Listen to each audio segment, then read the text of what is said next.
परम पिता परमात्मा पूर्ण ब्रह्म सारी सृष्टि के रचनहार कबीर परमेश्वर जी की असीम कृपा से पुण्यात्माओं आपको इस सत्संग सुनने का सुअवसर प्राप्त हुआ। सत्संग के अंदर बहुत ही पुण्यकर्मी प्राणी आते हैं जो युगों युगों से परमात्मा प्राप्ति का प्रयत्न करते आ रहे हैं। आप जी सुन रहे थे कि साधुओं से ती मस्करी और चोरों नाल खुशहाल ये मल अखाड़ा जीतेंगे युगों युगों के माल। इस परमात्मा के खाड़े में, परमात्मा प्राप्ति वाले अखाड़े में, अर्थात इस प्ले ग्राउंड में, खेल के मैदान में वही विजयी होंगे जो पिछले जन्म जन्मांतर से परमात्मा की एक्सरसाइज करते हुए आ रहे हैं और भक्ति धन संग्रहित करके उनके अंदर परमात्मा की आस्था शेष है। परमात्मा प्राप्ति के लिए हमें किस आधार की आवश्यकता है? उसके लिए हमें सबसे पहले तो ये वस्तु कि हमें सबसे पहले ये विश्वास होना चाहिए कि जो साधना हम कर रहे हैं ये मोक्ष प्राप्ति की है। पुण्यात्माओं, परमात्मा ने स्वयं आकर ज्ञान दिया है कि जग सारा रोगिया रे जिन सतगुरु वैद न जाण्या जग सारा रोगिया रे। भाई जन्म मरण का रोग लगा है, तृष्णा बडरी खांसी। जन्म मरण का रोग लगा है, तृष्णा बडरी खांसी। आवागमन की डोर गले में पड़ी काल की फांसी। जग सारा रोगिया रे जिन सतगुरु वैद न जाण्या जग सारा रोगिया रे। जग सारा रोगिया रे जिन सतगुरु वैद न जाण्या जग सारा रोगिया रे। भाई देखा देखी गुरु शिष्य बन गए, किया न तत्व विचारा। देखा देखी गुरु शिष्य बन गए, किया न तत्व विचारा। गुरु शिष्य दोनों के सिर पे यू काल ठोके पंजारा। जग सारा रोगिया रे जिन सतगुरु वैद न जाण्या जग सारा रोगिया रे। जग सारा रोगिया रे जिन सतगुरु वैद न जाण्या जग। भाई जन्म मरण का रोग लगा है या तृष्णा बडरी खांसी। जन्म मरण का रोग लगा है या तृष्णा बडरी खांसी। आवागमन की डोर गले में या पड़ी काल की फांसी। जग सारा रोगिया रे जिन सतगुरु वैद न जाण्या जग सारा रोगिया रे। भाई सच्चा सतगुरु कोई न पूजे इन झूठों जगपति आसी। सच्चा सतगुरु कोई न पूजे इन झूठों जगपति आसी। अंधे की वहां गई अंधे ने ये मार्ग कौन बतासी। जग सारा रोगिया रे, जिन सतगुरु वैद न जाण्या जग सारा रोगिया रे, जग सारा रोगिया रे, जिन सतगुरु वैद न जाण्या जग सारा रोगिया रे। भाई सार शब्द सर जीवन बुट्टी, गैसे गैसे अंग लगावे, सार शब्द सर जीवन बुट्टी, गैसे गैसे अंग लगावे। कहे कबीर तुम सत कर मानो, ये जन्म मरण मिट जावे, जग सारा रोगिया रे, जिन सतगुरु वैद न जाण्या जग सारा रोगिया रे, जग सारा रोगिया रे, जिन सतगुरु वैद न जाण्या जग सारा रोगिया रे।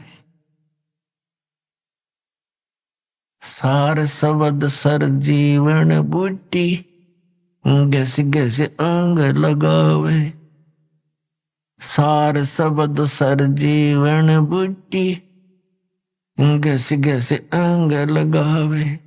कहे कबीर तुम सत कर मानो, ये जन्म मरण मिट जावे, जग सारा रोगिया रे, जिन सतगुरु वैद न जाण्या जग सारा रोगिया रे।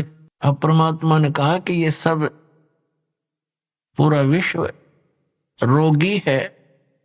कौन से रोग से रोगी है, ग्रस्त है? ये जन्म और मृत्यु के रोग से। और जब तक जन्म और मृत्यु का ये रोग नाश नहीं होगा, तब तक आत्मा स्वस्थ नहीं हो सकती, तब तक परम शांति नहीं हो सकती। तो पुण्यात्मा परमात्मा के पाने के लिए हमें एक विशेष विवेक की आवश्यकता पड़ेगी। उसके अंदर हमें सबसे पहले कौन सी वस्तु को आधार मानना पड़ेगा? हमने परमात्मा के पाने के लिए उस साधना को आधार मानना पड़ेगा जिस साधना को करके जिन महापुरुषों को हम अमर मानते हैं, कि जो संत जो महापुरुष मुक्त हुए हैं, उन्होंने कौन सी साधनाएं की, कौन सी भक्ति की, और उन्होंने कौन परमात्मा बताया। फिर तो बात सब संशय खत्म हो जाती है, बात ही समाप्त हो जाती है। हमारे अंदर जो शंकाएं थी वो नष्ट हो जाएंगी। उसके साथ साथ जो उन महापुरुषों ने साधनाएं की और वो मुक्त हुए, उसके साथ साथ फिर उनका कुछ संकेत, कुछ विवरण हमारे सद्ग्रंथों में विद्यमान है, तो भी हम उसको समर्थन मानेंगे। जैसा कि आज सुबह के सत्संग में आपको बताया था, 5 वेद हैं, ये प्रमाणित ग्रंथ हैं।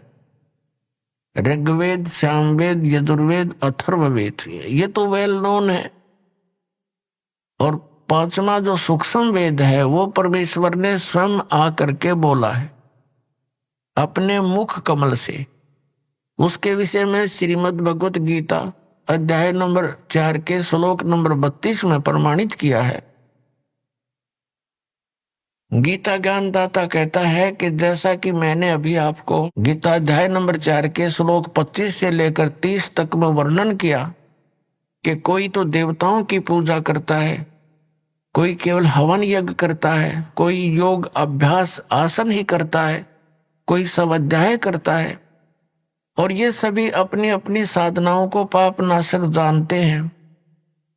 यदि उनको पता, क्योंकि पाप नाश होए बिना भगवान मिले नहीं, निर्मल होकर ही परमात्मा प्राप्ति होगी।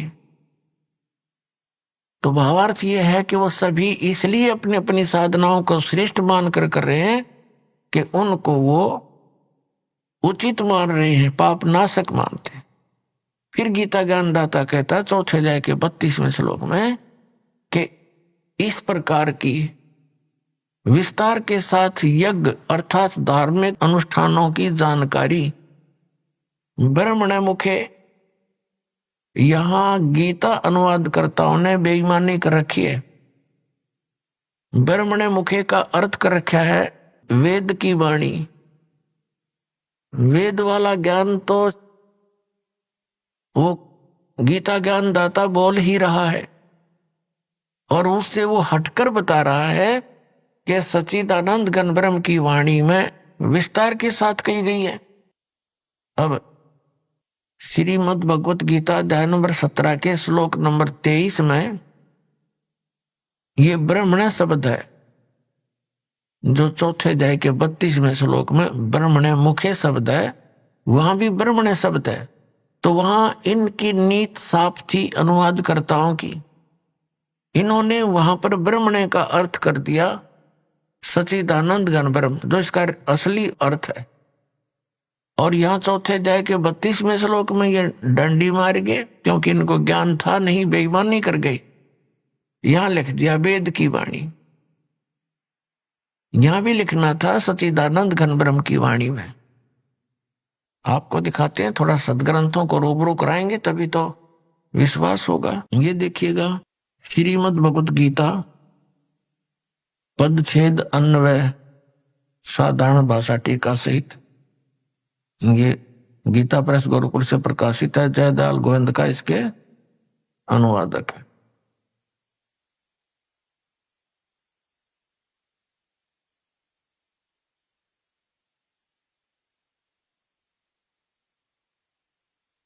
ये अध्याय नंबर 4 है श्रीमद् भगवत गीता का। ये 25 में क्या कहा है, दूसरे योगीजन देवताओं के पूजन रूप यज्ञ का यानी धार्मिक अनुष्ठान का बड़ी परिपथपाती अनुष्ठान किया करते हैं। पर उपासते माने पूजा करते हैं, ये उपासते माने पूजा करते हैं। और अन्य ब्रह्म अग्नौ यानी ब्रह्म पर ब्रह्म नहीं, इस काल की साधना तक सीमित है, आत्म रूप यज्ञ का हवन किया करते हैं। और छठा 26वां अन्य श्रोत्रादि समस्त इंद्रियों को संयम रूप अग्नियों में हवन किया करते हैं, यानी कुछ अपने इन कान आदि रोक राख कर ये क्रियाएं करते रहते हैं। दूसरे योगीजन शब्द आदि शब्द सप्रस रूप रसगंध इन समस्त विषयों को इंद्रिय रूप अग्नि में हवन किया करते हैं, यानी अपने संयम साधना में लगे रहते हैं। दूसरे योगीजन इंद्रियों की संपूर्ण क्रियाओं को और प्राणों की समस्त क्रियाओं को, श्वासों की, प्राण माने श्वासों की, ज्ञान से प्रकाशित आत्म संयम रूप योग रूप अग्नि में हवन किया करते हैं। हवन माने साधना करते हैं। और कई पुरुष द्रव्य संबंधी यज्ञ करने वाले हैं, यानी द्रव्य संबंधी माने धन से होने वाला, जैसे कोई भंडारा कर दिया कि तक कंबल बांट दिए, और कहीं कोई धर्मशाला बनवा दी, कोई मंदिर बनवा दिया, इस तरह कि तो भंडारे कर दिए। इस तरह कहते हैं कुछ एक इस प्रकार की साधना करके संतुष्ट है कि हमने बहुत कुछ कर लिया। द्रव्य संबंधी यज्ञ, द्रव्य माने धन से होने वाली करने वाले कितने ही तपस्या रूप यज्ञ करते हैं, कई तपस्या ही करते हैं, अनुष्ठान करते तपस्याओं का। दूसरे योग करते हैं, योग अभ्यास यानी पेट घुमा दिया कि ऊपर न पर नीचे न सर कर ली, इस तरह की क्रियाओं से ही वो अपने आप को संतुष्ट मानते। और कुछ एक अहिंसावादी तीक्ष्ण व्रतों से युक्त यत्नशील पुरुष कुछ एक ऐसे जैसे मुंह पर पट्टी बांध गए और नंगे पैरों चल रहे, इसको अहिंसावादी तीक्ष्ण व्रत बोलते हैं। कुछ ऐसी क्रियाएं करते हैं। और कुछ स्वाध्याय रूप ज्ञान यज्ञ करने वाले हैं, जैसे गीता जी का पाठ कर लिया या कोई मंत्र, वेदों के मंत्र गोट लिए, इस तरह के स्वाध्याय बोलते हैं। अब 29-30 में क्या कहा कि दूसरे कितने योगी जन अपान वायु में प्राणवायु को हवन करते हैं, यानी अपने इन अंदर की 5 प्राणों से ही खसते रहते हैं, प्राणवायु को अपान वायु में। अन्य कितने ही नियमित आहार करने वाले हैं, यानी सीमित आहार, एक बार खा लिया, थोड़ा सा खा लिया, उसका अभ्यास करते रहे। कुछ प्राणायाम करते रहते हैं, प्राणों की और अपान की गति को रोककर प्राणों को श्वास छोटा कर बड़ा श्वास बढ़ाने घटाने के चक्कर में लगे रहते हैं। प्राणों में हवन क्या करते हैं? ये सभी साधक यज्ञों के द्वारा पापों का नाश कर देने वाले यज्ञों को जानने वाले हैं। इसका वास्तविक अर्थ ये है कि ये सभी अपनी अपनी साधनाओं को पाप नाश करने वाली जानते हैं। यदि ये इनको पता लग जाए कि ये साधना पाप नाशक नहीं है, तुरंत त्याग देंगे ये। यदि यही सही होते, फाइनल होते, तो चौथे अध्याय के 32वें श्लोक में गीता ज्ञानदाता ये नहीं कहता कि और विस्तार के साथ वहां लिखी हुई है। अब और विस्तार क्या रह गया? जितने डले डोने थे सारे लिख कर रखे, इसमें बता रखे। अब देखना, अध्याय नंबर 4 के और श्लोक नंबर 32 में कहा है, इसमें एक शब्द है, एवं बहुविधा यज्ञ वित्तता ब्रह्मणे मुखे। ये ब्रह्मणे शब्द है इसमें, चौथे अध्याय के 32वें श्लोक में। कर्मजान विधितान सर्वान एवं ज्ञातवा विमोक्ष से। अब क्या बताते हैं? इस ब्रह्मणे मुखे का जो अर्थ, ब्रह्मणे मुखे को हमने देखना है, इन्होंने अनुवाद गलत किया है। एवं माने इस प्रकार, बहुत प्रकार के यज्ञ यानी धार्मिक अनुष्ठान इन्होंने वेद की वाणी में कर दिया, ये गलत कर दिया। ब्रह्मणे मुखे का अर्थ लिखना था सच्चिदानंद घन ब्रह्म की वाणी में विस्तार से कहे गए। उन सबको तू कर्म जान, यानी कर्मों से, शारीरिक क्रियाओं से संपन्न होने वाले जान। नाम उठत नाम बैठत नाम सोत जागबे, नाम खाते नाम पीते नाम से लागबे, ये क्रिया है उसमें। विधि जान, उनको जान। इस प्रकार तत्व से जानकर उनके अनुष्ठान द्वारा तू कर्म बंधन से सर्वथा मुक्त हो जाएगा। अब ये देखना, हमने ये गलत कर दिया, ने बेईमानी कर रखी। यहाँ पर यहां लिखना था सच्चिदानंद घन ब्रह्म की वाणी में। अब आपको दिखाते हैं, इसी श्रीमद् भगवत गीता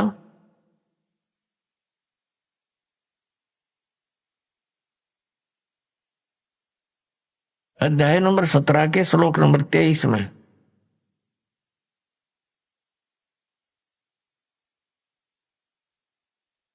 यहां देखना 23 में,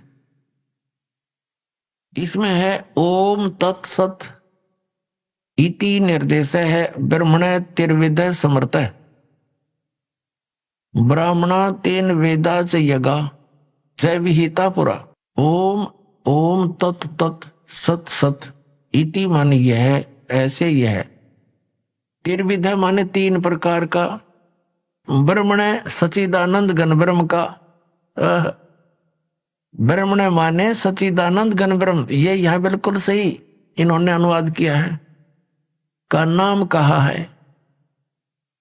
अपने आत्मा इस गीता जी अध्याय नंबर 17 के श्लोक नंबर 23 में एक तो ये कंसेप्ट क्लियर हो गया कि गीता ज्ञान दाता से एक सच्चिदानंद घन ब्रह्म कोई और है, सुप्रीम पावर, समृद्ध शक्ति, और उसका मंत्र है ओम तत्सत। ये 3 मंत्र का है। तो एक तो हमारी पवित्र गीता से हमें यह मिलेगा कि कौन सी साधना करने की है, वो कौन से मंत्र हैं जो जाप करके मोक्ष प्राप्ति होती है, और दूसरे फिर हम प्रमाण लेंगे उन महापुरुषों से जिनको हम मुक्त मानते हैं। और जिनका ये अन्य संत पंथ उन महापुरुषों के भी प्रमाण देते हैं कि वो पार हो गए, वो महापुरुषों की वाणी भी लेते हैं, तो उन्होंने भी कौन से मंत्र जाप किए?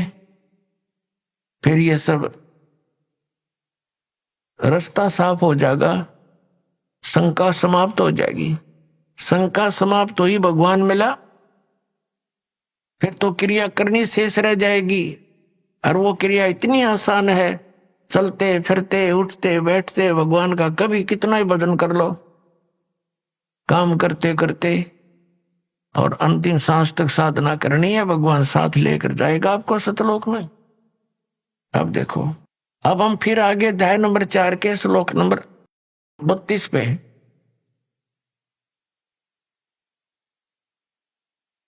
ये 32 पे अब इसमें है, इस प्रकार बहुत प्रकार के यज्ञ माने धार्मिक अनुष्ठानों की जानकारी ब्रह्मणे मुखे यहां लिखेंगे हम सच्चिदानंद घन ब्रह्म की वाणी में विस्तार के साथ कहे गए हैं। उन सब को तू कर्म जान, यानी शारीरिक क्रियाओं द्वारा संपन्न होने वाले जान।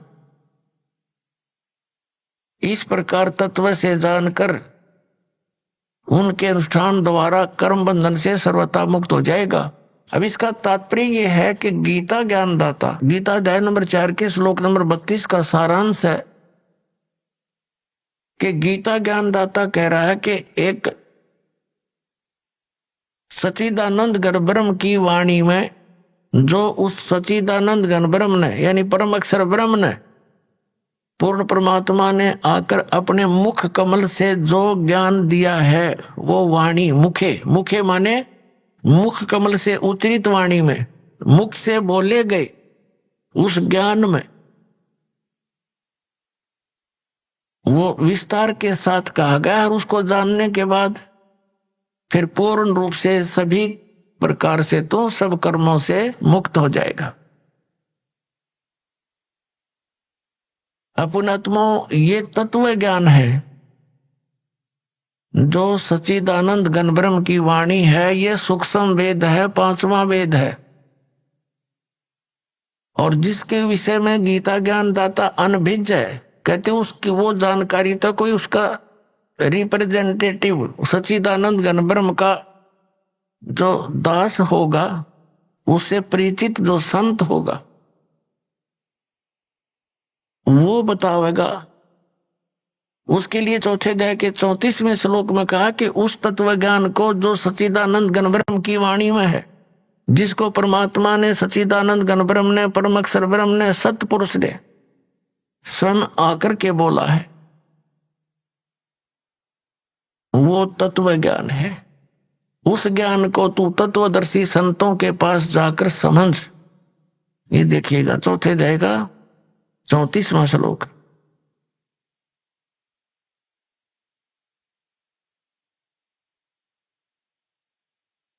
ये 34वां श्लोक।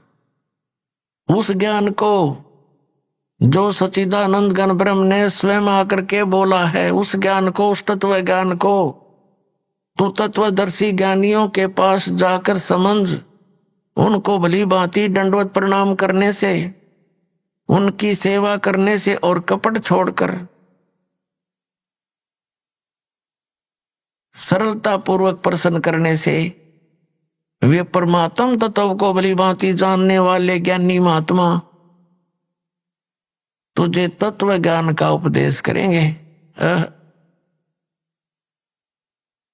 अपने आत्माओं कितना कंसेप्ट क्लियर कर दिया।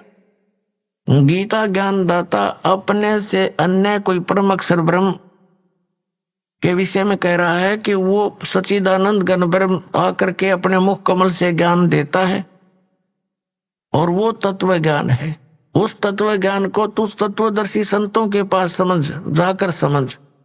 उनको दंडवत प्रणाम करने से, विनम्र भाव से प्रसन्न करने से वह तत्वदर्शी संत ज्ञानी महात्मा तुझे उस तत्व ज्ञान का उपदेश करेगी।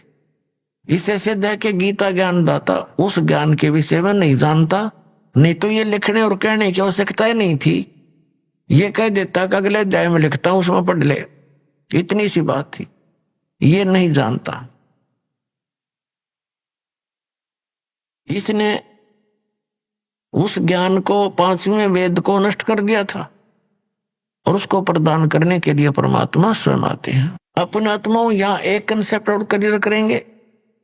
गीता ज्ञान दाता कहता है, अब उसकी पहचान भी बताता है कि वो तत्वदर्शी संत होगा कैसा। श्रीमद् भगवत गीता अध्याय नंबर 15 के श्लोक नंबर 1 में तत्वदर्शी संत की पहचान बताइए।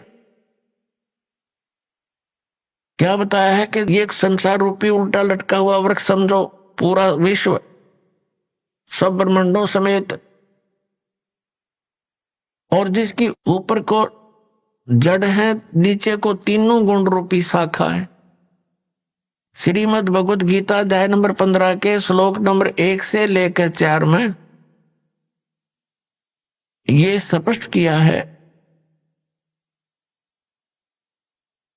इस उल्टे लटके हुए संसार रूपी वृक्ष की जानकारी दी है। अब आपको ये उल्टा लटका हुआ संसार रूपी वृक्ष दिखाते हैं, फिर आसानी से जो दास सब सदग्रंथों से रूबरू करने जा रहा है, आपको आसानी से समझ जाएंगे। देखिएगा, ये समझो एक संसार रूपी वृक्ष है पूरा।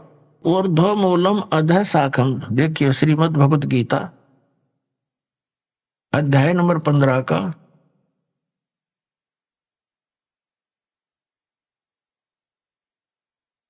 ये 15वां अध्याय यानी 15वां अध्याय, 15वां अध्याय है। ये इसका प्रथम श्लोक है। इसमें कहा कि ऊर्ध्व मूलम अधः शाखम अश्वत्थम प्राहु अवम छंदासी यस्य पर्णानि ये तम वेद स वेदवित्।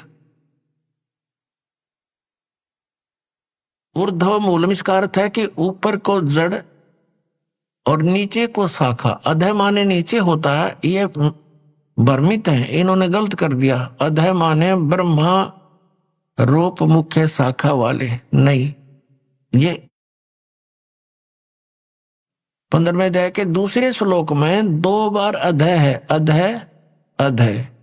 इसका अनुवाद इन्होंने इसके अगले पृष्ठ पर किया है। अधः माने नीचे, अधः माने नीचे, अधः माने नीचे, और 2 माने ऊपर, अधः माने नीचे, अधः माने नीचे। तो हम यहां इसको शुद्ध कर लेंगे, इन्होंने गड़बड़ कर दी थोड़ी सी, ये बेईमानी करके जान के समझ में ना आई। अब हम फिर 15वें अध्याय के प्रथम मंत्र में फिर आगे हैं।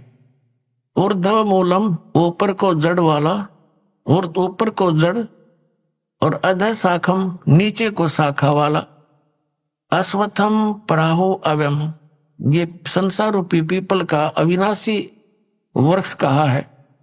छंदासी यस्य पर्णानि इसके जो पत्ते आदि जो है, इसके छंद हैं, विभाग हैं, पार्ट हैं।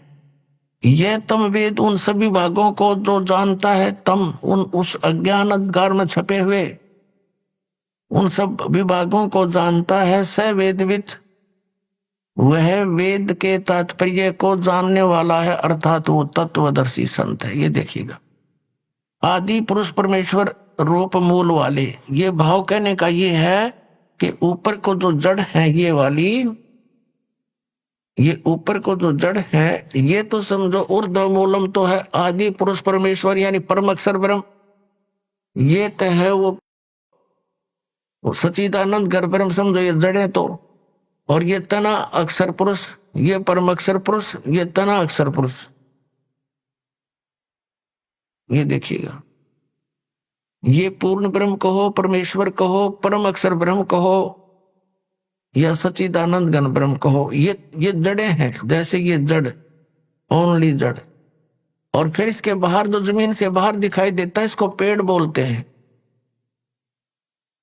गीता ज्ञान दाता ने केवल इतना ही कहा कि ऊर्ध्व मूलम ऊपर को जड़ और नीचे को शाखा वाला, ये संसार रूपी पीपल का वृक्ष कहा है। और जो संत इसके सभी छंद यानी विभागों को जानता है, स वेदवित् वो तत्वदर्शी संत है। तो परमेश्वर कबीर जी ने 600 वर्ष पहले आकर कहा था, तत्वदर्शी संत की भूमिका बताई थी अपने सच्चिदानंद घन ब्रह्म की वाणी में अपने मुख कमल से बोलकर। वो ऐसी ही लीला करता है, वेद भी प्रमाण देते हैं। 600 वर्ष पहले लगभग परमात्मा ने बताया था कि अक्षर पुरुष एक पेड़ है जो जमीन से बाहर दिखाई देता, उसको वृक्ष बोलते। अक्षर पुरुष एक वृक्ष है और सर पुरुष वा की डार, जिसको निरंजन भी कहा है, ज्योति निरंजन। और तीनों देवा, रजगुण ब्रह्मा, सतगुण विष्णु, तम गुण शिव जी, तीनों देवा शाखा हैं और पात रूप संसार।